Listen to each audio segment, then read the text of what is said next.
Hi again. Due to other pressing stuff of late, it's been a while since I did my last UAsk I Answer video, but I'm back now, and a change in location as well. Much more comfortable here.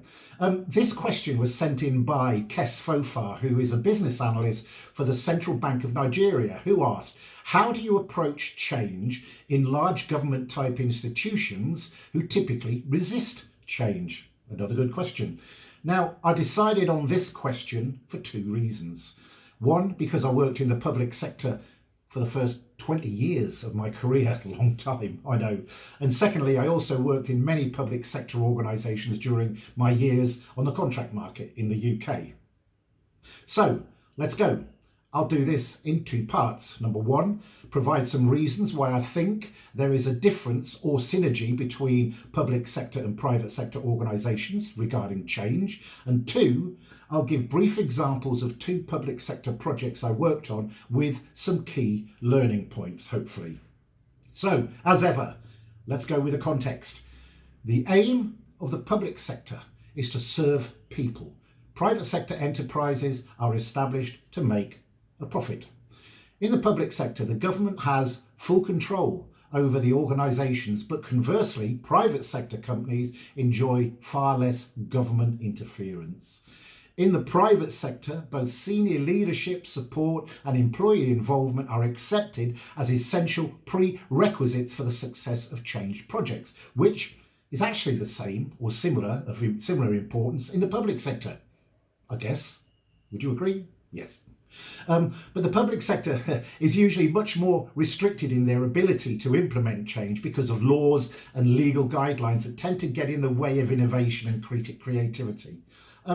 Due to the processes of public organisations being prescribed in detail by binding laws and regulations, the need for accountability, transparency and the strict adherence to any change provisions is much more pressing than in the private sector.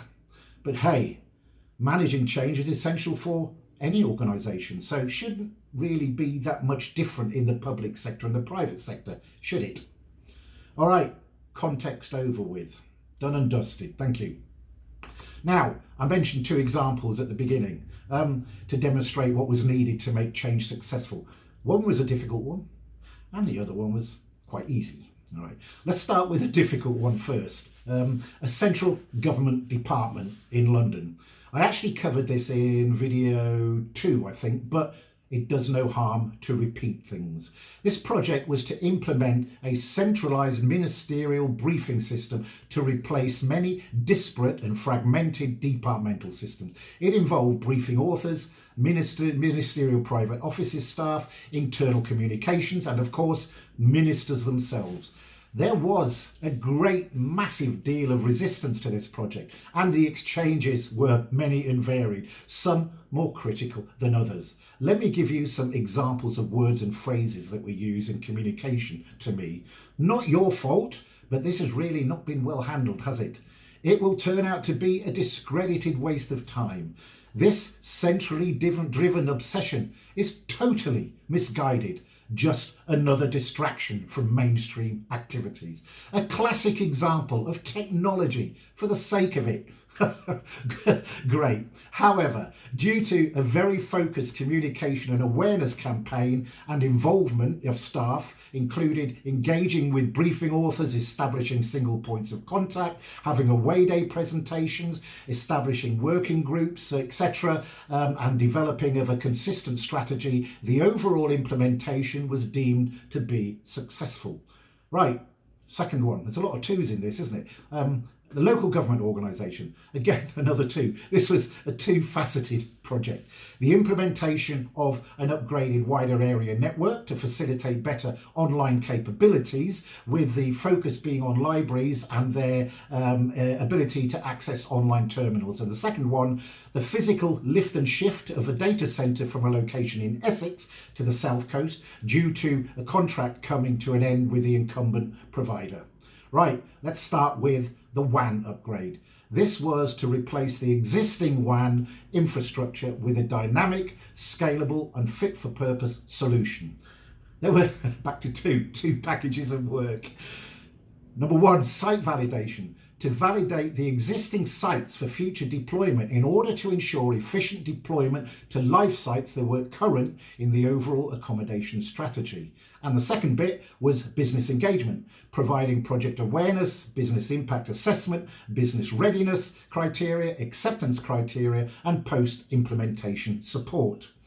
We appointed a number of what we called locality managers, call them change agents if you like, as single points of contact in the business to be the conduit for all project communication and awareness activities in their designated areas. Right, next, the data center project. This was actually a physical move of infrastructure and hardware from 2 existing data centers to a single data center site.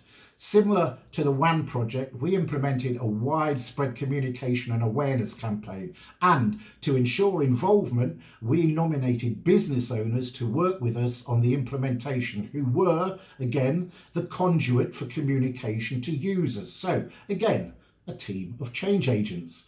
So in summary, there was no real difference in managing change in these 2 public sector organisations compared with the private sector. But what clearly helped was ensuring greater engagement with the business to help them understand the impact and benefits of what we were trying to do.